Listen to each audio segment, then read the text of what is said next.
Let's take a look at what we'll be learning throughout the course of the next semester. The semester is basically broken down into two halves. The first half will cover medical assessments and medical skills. The second half will cover trauma assessments and trauma skills. Remember, you must take the EMGM 106 class to get a course completion certificate and be allowed to take the NREMT written exam. The 106 class will consist of 5 medical simulation scenarios and 5 trauma simulation scenarios.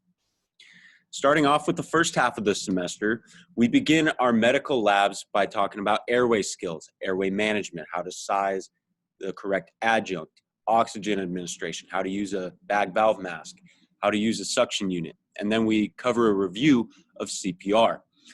In the second lab, we will discuss vital signs and the patient assessment medical.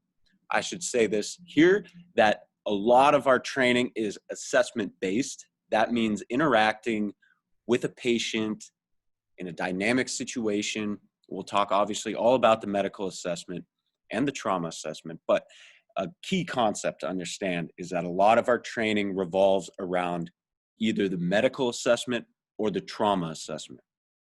In lab 3, we talk about more medical assessments, and then we introduce medical simulations. So that's a simulated scenario.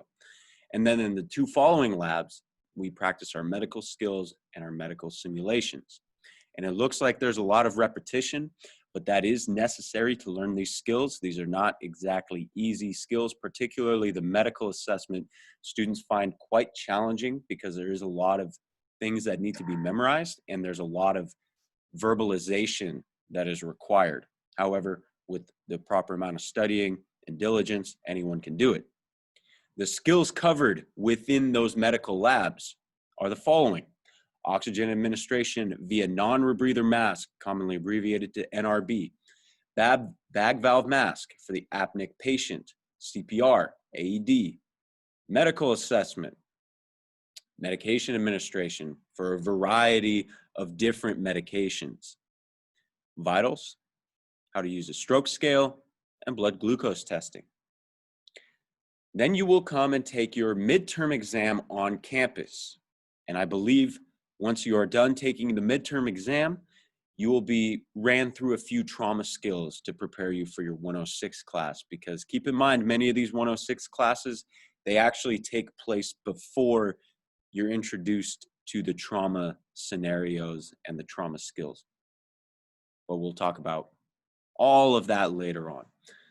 The second half, again, is primarily trauma-based, starting with trauma skills to include bleeding control, trauma center criteria. We'll talk about our local hospitals and how to do a trauma assessment. It's similar to the medical assessment, but there's a few changes.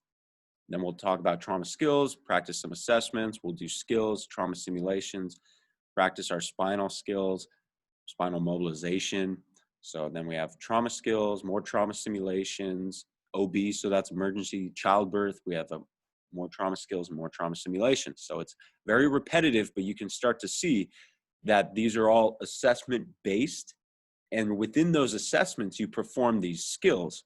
So skills such as tourniquet application, wound packing, dressing and bandaging, splinting, of course, your trauma assessment, spinal mobilization, emergency child delivery, chest seal application, scoop stretcher operation, how to use a traction splint, how to remove a helmet on a traumatic injury patient, hip fracture management, GCS calculation.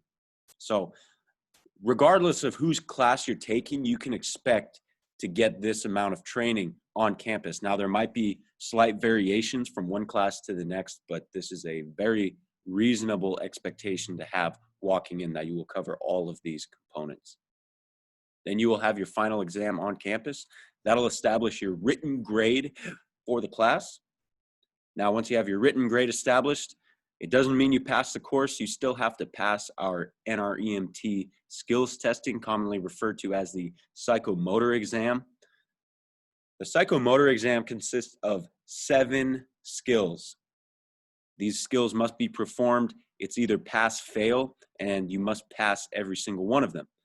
So BVM apneic patient, CPR AD, medical assessment, trauma assessment, spinal mobilization, oxygen administration via non-rebreather mask, and then a random skill, which will either be bleeding control or splinting.